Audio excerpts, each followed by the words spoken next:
For BlueShirtsUnited.com, I'm Jim Cerny, joined by JT Miller, and we've gotten a lot of JT recently, but not wearing this uniform. He's got the USA uniform on, and we're here at the training center. What's it like coming in Team USA as a leader, you know, your second year and all that, and doing it here kind of home field advantage, if you will, coming to the Rangers training center? Yeah, I've had, fortunately, a lot of experience with the U.S.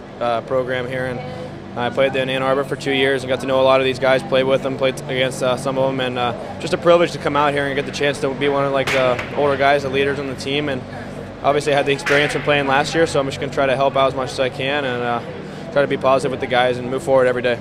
Is it kind of neat doing it here? You know, it's a little bit of your backyard, being in the Ranger facility? Yeah, it's pretty ironic. I was just telling somebody I had to go to camp, and I had no idea it was here, and then they told me it was here, and I said, well, I actually had no idea about that. So, I mean, it was kind of a funny thing and a coincidence, I guess, but it's kind of nice that just a quick drive down here. I have to do too much traveling to get here. So, tell me a little bit about, and I know there are probably a myriad of differences, but the difference 12 months ago to today, walking into that camp a year ago to walking into this camp.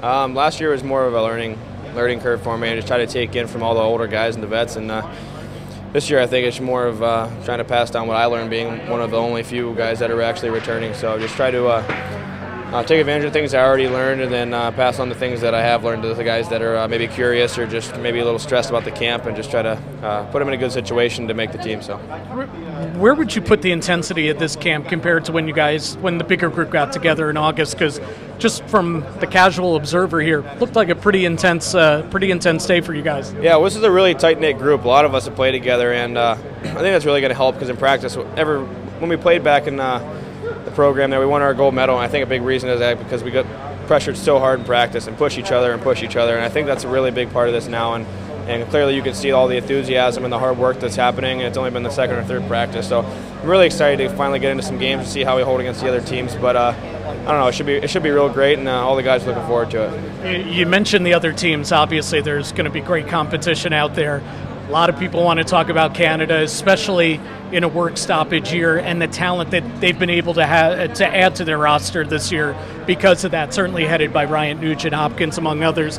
Talk a little bit about that, and does that kind of get your juices flowing a little bit, kind of excite you to go up against the absolute best talent? Yeah, it's exciting, but I mean, we're not going to worry about anybody else or what anybody else is doing, and we could care less who's on the team, quite frankly. We're just going to worry about ourselves and focus on us getting better each and every practice. So, I mean, yeah, it's a big deal that maybe he's coming back to play against us, but I mean, we're not really looking forward, we're really looking forward to playing against the challenge, and we're not going to be too much worried about it. So, going back to this being your second year, have you talked to any other guys, maybe a Chris Kreider, somebody who played a year in one role and then came back for that second year and was in the position you're in now? Did anybody offer any advice? Yeah, I just kind of asked him and Ryan. I mean, the guys that played here, just kind of what maybe I should look into and what something I should be a part of, and they just maybe try to be a leader was kind of what we got out of it, and just no matter whether it's being vocal with the guys or leading them through stretch or just going out and being the hardest worker, just stuff like that, just try to lead by example, and I think that's a really good way to do it, and I'm just going to make sure I do that, and hopefully I can, help out as much as I can, and then maybe everybody will follow and we'll have a great success with it. So, is that a similar message from Coach Phil Housley? Yeah, I mean, I'm pretty sure one of my roles should be a leader on this team, and I feel obligated to do that. So, and it's really nice to be one of the older guys. I haven't really been through this situation before, so I mean, it's really looking forward to it. And like I said, we have a really close group, so it's not like I have to go out of the box to be a leader here. Everybody knows that people can lead by example, and like I said, we're all pretty close. So, but it's off to Finland first, play a couple exhibition games, and then just the short jaunt across the water to Ufa, Russia. Good luck with that. Yeah, thank you. I appreciate it.